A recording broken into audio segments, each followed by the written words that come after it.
"21st Precinct, Sergeant Klein." "A what? How do you know something's wrong? How many days haven't you seen him? How do you know he's been in the apartment all that time?" You are in the muster room at the 21st Precinct, the nerve center. A call is coming through. You will follow the action taken pursuant to that call from this minute until the final report is written in the 124 room at the 21st Precinct. "Do you have a key to get in? What makes you sure it's been bolted from the inside?" "All right. I'll send the officers around to have a look. Where can they find you?" "All right. Just stay there. I'll send them right over."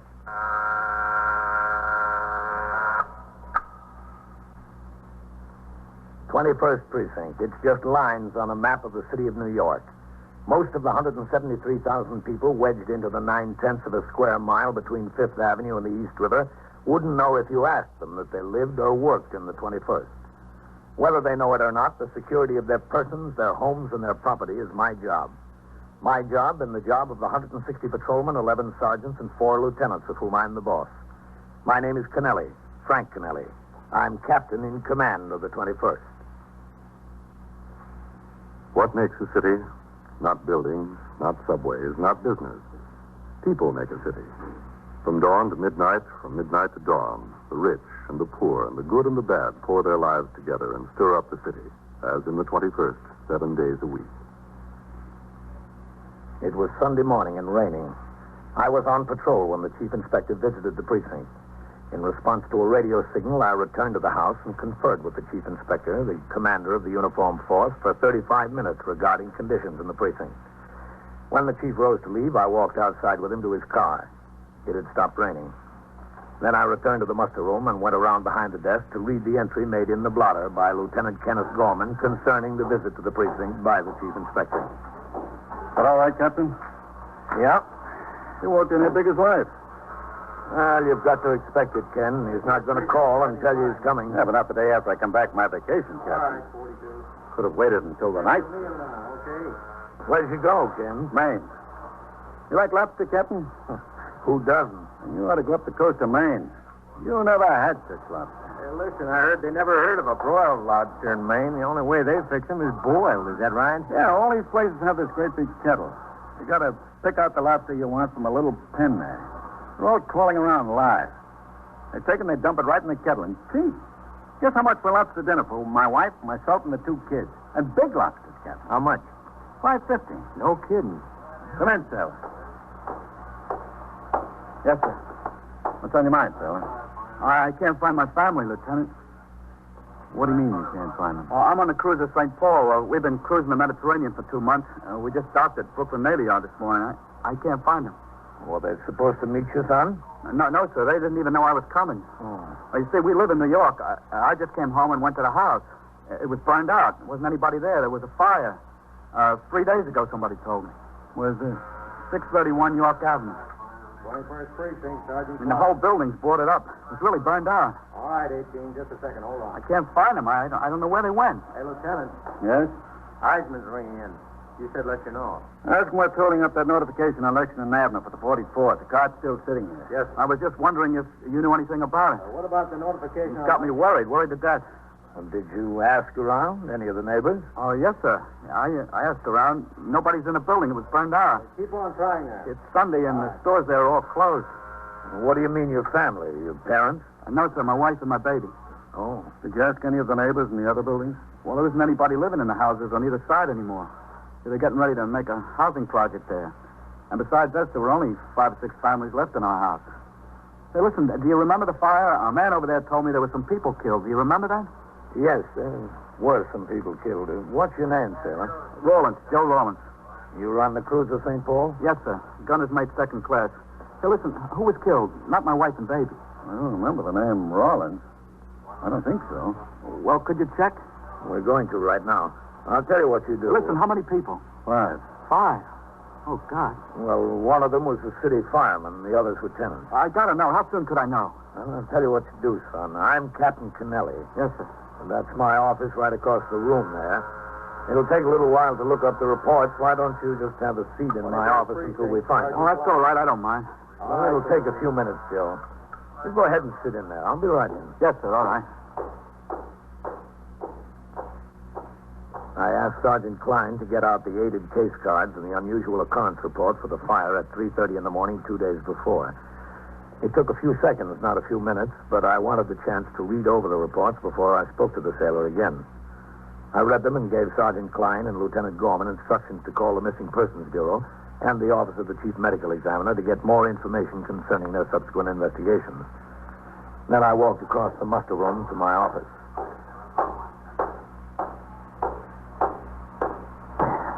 All right, Joe. Well, they weren't killed? Their names weren't listed among the victims. No Rollinses. Oh, man. Sit down, son. Yeah, thanks. Thanks a lot. You don't know what a relief it is, Captain. I know.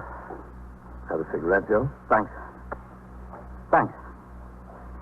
Well, where are they? Where could they have gone? Well, that's what we'll have to find out. You have any other family in New York? No, sir. My folks are dead, both of them. You see, that was originally their flat there. I was based out in San Diego when I got married. And my father died, and then about a year later, my mother. Mm-hmm. I was about ready for sea duty again, and I was transferred to the Atlantic Fleet, so Doris and me, that's my wife, Doris, we decided the best thing would be to take over my mother's flat. Well, sounds like it was a good idea. Yes, sir. So we brought the baby on east. That was, just the beginning of May. How about any close friends she could be staying with? Well, I wouldn't have any close friends. You see, I've been gone for 3 or 4 years, and I just drifted apart from any friends I did have. As far as Doris is concerned, I don't know. I shipped out just a couple of days after we moved back here. I don't know if she made any friends or who. Does she have any family here? No, sir, not in New York. Her folks live in San Diego, just outside of San Diego. She's got a sister in Missouri. Where in Missouri? St. Louis. Mm-hmm. And her sister's married to a fellow in the insurance business in St. Louis. Got a good job. I don't know where she could have gone. Beats the living daylights out of me. Well, how about her sisters in St. Louis? No, I don't think so, Captain. It's too far, and, well, they only got a small place, 3 kids of their own. I don't think so. I'm sure. That was a pretty bad fire, wasn't it? The building really looked wrecked. Yeah. They don't know how it started. Short circuit, they think. What floor did you live on, Joe? 4th floor in the front. I wonder if she got anything out of there. I had a ball signed by Babe Ruth. I'd hate to lose that. They're getting rare. How old is your baby? 2. She'll be 2 next month. You want to see a picture? Yeah, sure. She's the cutest little thing. Yeah. Josie. That's after me. Josephine's her real name. She is cute. Is that your wife? Yes, sir. That's Doris. Mm-hmm. Oh, you know where I took that? We had to change buses in Columbus, Ohio. I took that on the state capitol grounds. They got squirrels out there so tame they just walk up and take peanuts right out of your hand. Honest. About how tall would you say Doris is? Oh, I don't know, about 5'1", 5'2", something like that. I don't know. Well, how much would you say she weighs? About 110, I guess. Why? No reason. Well, it must be a reason. It's something you're not telling me, isn't there? Joe, listen to me. We think everybody in that building was accounted for. Who was killed? Who was killed beside the fireman, I mean? There was 5. Who? Well, there was an elderly couple who lived on the 2nd floor. Who else? And, Joe, that's why I asked you the questions. I don't think it's them. Who's not them? Well, there were 2 unidentified bodies. Yeah? You know, a woman and a child. Don't kid me now. Tell me the truth. I am telling you the truth. They were burnt beyond recognition, Joe. But the medical examiner's report says the woman weighed about 150 and was 5'6". Oh, she's smaller than that, Doris. Much smaller. I know. And the child, they think it's a boy about 4 years old. They think, aren't they sure? Well, they were pretty badly burned, Joe. Well, if they're not identified, who could they be? Somebody must know them. Joe. Where are they? Look, Joe, our report was written the morning of the fire. The Missing Persons Bureau took over the investigation 2 days ago. Bodies have probably been identified by now. I've got my men out there checking. They don't answer the description of your family. Well, where is my family? Where are they? Come in. Captain, can I see you a minute? Yeah, sure. I'll be out. Look, don't keep anything from me. Don't keep anything from me now. Yes, Sergeant. We checked both the medical examiner and the detectives in the Missing Persons Bureau. Yeah? The bodies of the woman and the kid are still in Bellevue morgue. Neither of them have been identified yet. They say it's been impossible to get a readable fingerprint off either of them. The descriptions don't fit the ones Joe gave me. It's hard to tell in these burn cases, Captain. Descriptions don't mean much. I know. He says his wife has a sister in St. Louis. Ask Missing Persons if they know about the sister. Yes, sir. Yeah, a woman and a child unidentified in the morgue. A woman and a child missing after a fire. 2 and 2, Captain. All right. Get back on the box. Yes.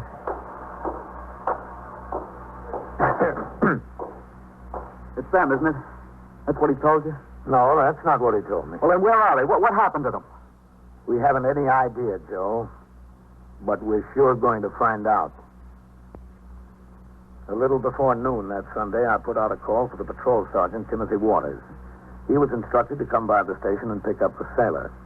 Together, they drove over to the burned house and sought out the patrolman on post. Inquiries were made among residents in all the nearby buildings to determine whether they had any knowledge of the whereabouts of the woman and child. Meanwhile, at the precinct house, the desk officer, Lieutenant Gorman, the man on the boxes, Sergeant Klein, and Patrolman Ryan, the 124 man, were making telephone inquiries to the homes of all neighborhood merchants who might have done business with the woman. You don't remember her? Mrs. Rawlins, yeah. Sorry. She never came in your store, huh? All right, thank you. Now, let's there either, Captain. You know what I think we ought to try, Ken? Yes, sir? Mrs. Rawlins and the child were both Navy dependents. If they got out of the building, and if either of them were injured to any degree, she might have hopped in a cab and gone right to the Brooklyn Naval Hospital or St. Albans. Yes, sir. It's possible, Captain. That's where Navy people would head. Shall I call them? No, you better call CD instead of direct. They might want to make the inquiry through the shore patrol. I don't know. Yes, sir. Sergeant. Yes, sir? Listen, Sergeant, I want you to Excuse me, call... Captain. Oh, yes, sir. Hello, Miss Cruz. This is Sergeant Klein of the 21st Precinct. You own the grocery store at 619 York Avenue? No, it's all right. Nothing's wrong. We just want a little information. Miss CD, will you, Sergeant? You remember that fire in the building at 631 York? Lieutenant Gorman at the 21st. Yeah, that's right. We're looking for a woman and a child who've been missing since then. around a little while ago and a woman and a child, Rawlins. The name is Rawlins. Rawlins. Rawlense. Mrs. Doris Rawlins. Yeah, that's the one. Did she do business in your store? They made at St. Albans. Yeah, I see. Naval Hospital. In case either the woman or the child was admitted as About 5'2" or 3, 110 pounds. 22 years old, very pretty. You get back to it. No, blonde. She has a little girl, 2 years old. You don't know her? Never saw her. All right. Thanks, Mr. Cruz. I'm sorry to have disturbed you. Goodbye. Nothing, Captain. I called CD, Captain. I'll make inquiries. All right. Who'd you talk to upstairs, Sergeant? Whitey Howard, Captain. Said you'd try to locate Lieutenant King and have him call you. Okay. When did CD say they'd get back to us, Ken? Right away, Captain. Is this where I report something? Yes, ma'am. Can I help you? My car's gone. Where's your pocket, ma'am? On 64th Street, right near Park Avenue. I've just gone for a few minutes to take some flowers up to my friend. Was it locked? Well, of course it was locked. I got the keys. See? The doors and windows, too? Oh, everything. I was just gone a few minutes. You're sure you didn't park it someplace else? Of course not. I parked it right in front of a building, right in front. It was gone. Sergeant, who's catching upstairs? They're all out, Lieutenant. They're busy with the safe and lock squad on a couple of burglaries we had last night. You see that door back there? Yes. The detectives are all out, ma'am. You go through that door and talk to the officer. He'll take a report on it. Can I give you the report? No, ma'am. He'll take it. He's got the proper form. Through the door. That's all. Thank you very much. 21st Precinct, Sergeant Klein. Hey, Captain Kennelly. Who is it, Lieutenant King? No, sir, the division captain. Oh, all right. I'll take it right here. Go ahead, Ken. Captain Kennelly. Hello, Ben. Yeah. Tomorrow night? Yes, I'm working my night, too. All right, sure. What? 21st Precinct, Sergeant Klein. The chief will be back at 10? Yes, he's here, sir, but he's on the phone. Okay, Ben. I'll see you. Bye. Hold on, Lieutenant. Lieutenant King calling in, Captain. Sergeant, leave a note on my desk. I'm to cover division between 7 and 10 tomorrow night for the deputy chief. He's got a PAL meeting at the Waldorf. Yes. All right, I'll take Lieutenant King. Captain Kennelly. Hello, Matt. Did Whitey Howard tell you what we've got about the sailor? Yeah. Well, the poor kid's about half crazy over it. No, neither can I. Listen, it's better than even money that those two bodies down in the morgue are his wife and baby, but there's two things you can do for me. You've got the connections. Well, it just involves a couple of phone calls. Yeah. One is I'd like you to get hold of the postal inspectors and have them get us into the Lenox Hill post office on East 70th. We're interested in knowing if she left a change of address card. Yeah, okay. Well, that's fine, Matt. Yeah. And the other is to check your source at Con Ed and see if she ordered electric service at another address before or after the fire. Thanks, Matt. I certainly appreciate it. Yeah, I'm sorry to bother you at home. Okay. We'll wait for your call. So long. Will we be able to manage it, Captain? Yeah, I can. He'll get right on it. Well, I hope I'm wrong. But I think we're all just wasting a lot of time. In another half hour, Sergeant Shea returned to the station house with Joe Rollins. The sailor stood by dejectedly as Sergeant Waters reported to me that he and the patrolman on post had interviewed tenants, neighbors, and merchants. They all knew Mrs. Rollins and the child on sight. Some had recalled seeing them on the afternoon and morning before the fire. Not one remembered seeing them on the street during the fire. More important, not one remembered seeing Mrs. Rollins the afternoon following the fire, when most of the tenants gathered at the scene in the hope of salvaging some of their belongings. Sergeant Waters resumed patrol and left Joe Rollins sitting in my office. I read accumulated reports and approved the list of cabarets to be inspected by the patrol sergeant that night. Ellen called, and I made arrangements to meet her in Midtown for dinner. Then I went back to reading and signing reports. Finally, the sailor raised his head. Captain, Yes, Joe? where they got them? Where have they got what? The bodies. Oh. At the morgue, Bellevue. I want to look at them. They're burned beyond recognition, Joe. I want to see them. I want to see if they're mine. Wouldn't do you any good. I want to see them. I can tell. Missing Persons Bureau says there's only one possibility. That's to send to San Diego to her old dentist and get a chart of the work she's had done. They'll wire the dentist the first thing in the morning. But I can't wait that long. I want to see them now. All right, Joe. I'll take you to see them. I went out into the muster room and told Sergeant Klein to radio for Patrolman Farrell to drop his recorder on post and drive the car to the precinct house. Lieutenant Gorman told me that CB had called back to report that neither Mrs. Rollins nor the child had been admitted to St. Albans or Brooklyn Naval Hospitals. There was no word yet on the two important lines sought after by Lieutenant King, commander of the 21st Detective Squad. When the car arrived, Patrolman Farrell drove us down to the Bellevue morgue.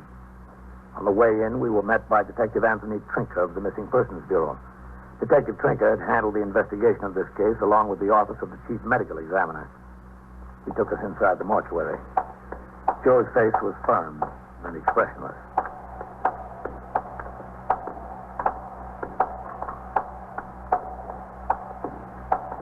All right. That one, Arthur.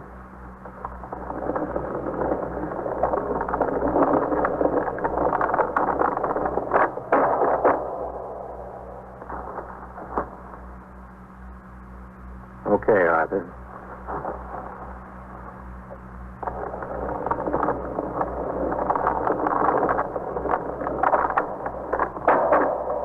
Over here now.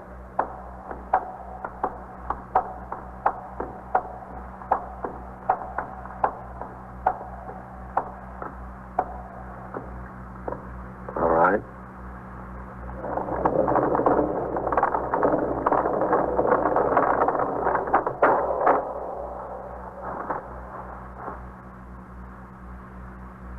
They don't even look like people. All right, Arthur. Thank you.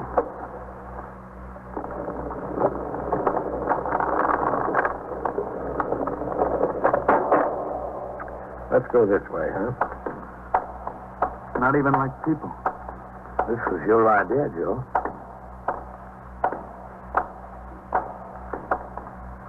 Through there.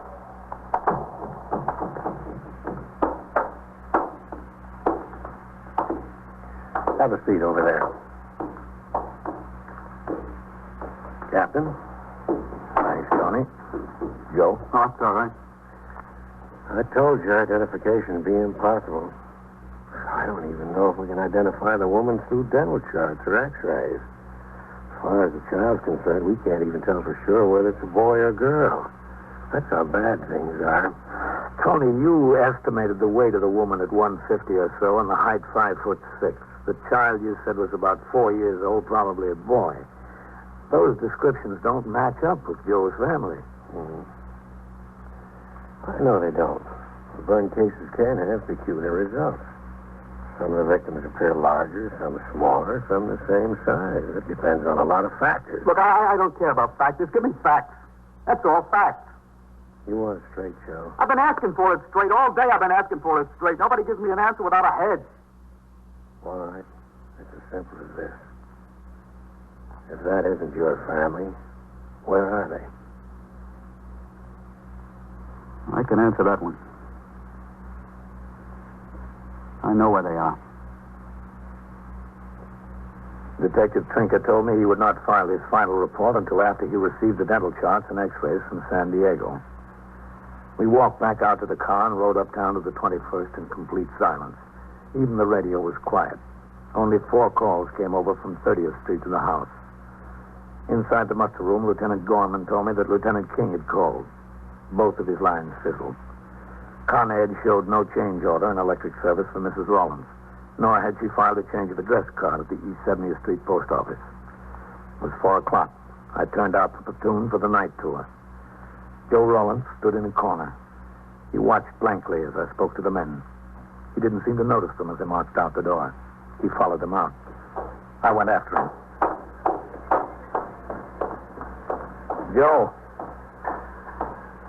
Where are you going, Joe? I don't know. Back to my ship, I guess. I won't bother you anymore, Captain. Wasn't any bother, Joe. It's the job. But I'm worried about you. Well, you don't have to worry about me, sir. I'll be all right. The only thing is how to let her mother know. How can I break the news to them? It's got to be done. They're such nice folks. It's just a shame. Yeah. Got to let her sister know, too. You know, we stopped there for a day on the way from the coast. She showed us a real time in St. Louis. Oh, we sure did have fun. We laughed and carried on. Everything was so funny. Very funny now. You've got to give these things time, Joe. Yeah. I think maybe I'll call her sister and then let her sister call her mother. That's the best thing. I'll do it right now while it's on my mind. It's the only way. Get it over with. Have they got a phone in there in that candy store? Yeah. Oh, just one more favor, Captain. You come with me while I call, just so I don't get cold feet. All right. That's what I'm afraid of. I'll get cold feet. Go ahead. I'll get some change. Oh, that's all right. I got lots of change.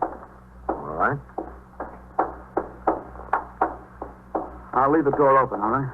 Sure, if you want. I got her sister's number in my wallet. You know, in case of emergency. You dial 211. That's long distance.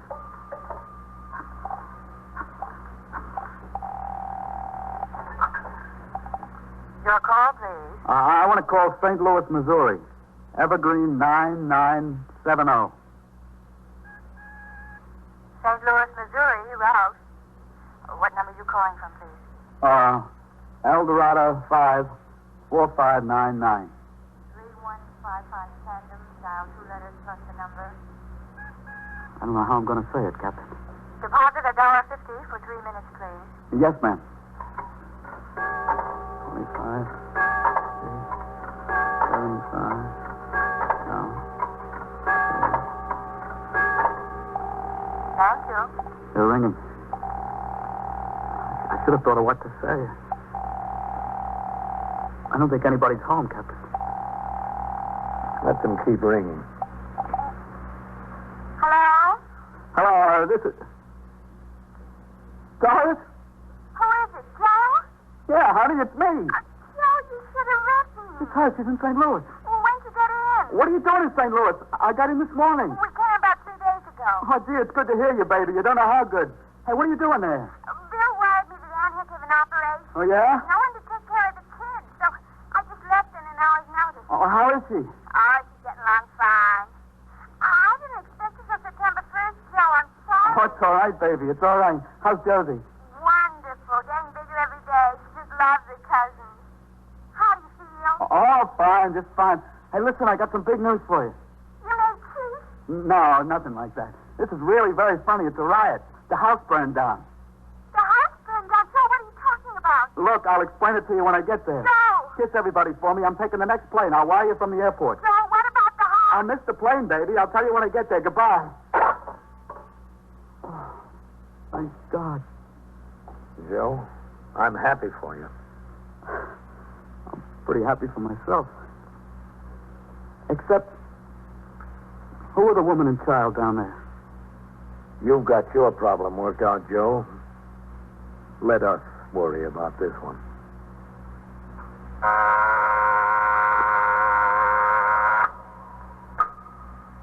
21st Precinct, Sergeant Klein. A truck ran into what? The store? Where is it? Where? 622? Speak into the phone, please. Did it jump the sidewalk? Is anybody hurt? How many people are hurt? Speak a little louder, will you, please? What did he do? And so it goes around the clock, through the What? week, every day, every year. A police precinct in the city of New York is a flesh and blood merry-go-round. Anyone can catch the brass ring, or the brass ring can catch anyone. 21st Precinct, a factual account of the way the police work in the world's largest city, is presented with the official cooperation of the Patrolmen's Benevolent Association, an organization of more than 20,000 members of the Police Department, City of New York. Everett Sloan in the role of Captain Kennelly, John Sylvester as Joe. Featured in tonight's cast were Jean Gillespie and Anzie Strickland, Lawson Zerbe, Santos Ortega, and Bob Simon. Written and directed by Stanley Niss, produced for CBS Radio by John Ives. Art Hannes speaking.